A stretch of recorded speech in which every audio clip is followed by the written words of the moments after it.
Ito may follow-up pa si Raymond Paas. Milyon-milyong mga graduates ng high school hindi nakakaintindi ng binabasa at ito nga po'y kinababahala ni Senator Loren. Detalye ng balita mula kay Raymond Paas, Aris 28. Raymond, good morning. Nagpahayag ng pagkabahala si Senador Loren Legarda sa report na may 18.9 million na graduates ng high school ang hindi nakakaintindi sa kanilang binabasa o mga tinawag na functionally illiterate. Ito ay sa datos na ilahad ng Philippine Statistics Authority o PSA batay sa isinagawang Functional Literacy Education and Mass Media Survey of FLEMS sa hearing ng Senate Committee on Basic Education. Dahil dito, hinimok ni Legarda ang Second Congressional Commission on Education o EDCOM-2 na agad kumilos upang ito ay matugunan.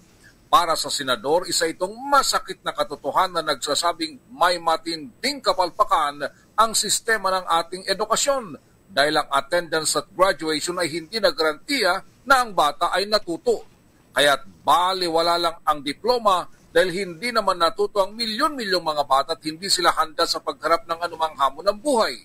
Nagbabala ang 4 na termino ng senador na ang functional illiteracy ay nagpapahina sa kakayahan ng ating mga manggagawa.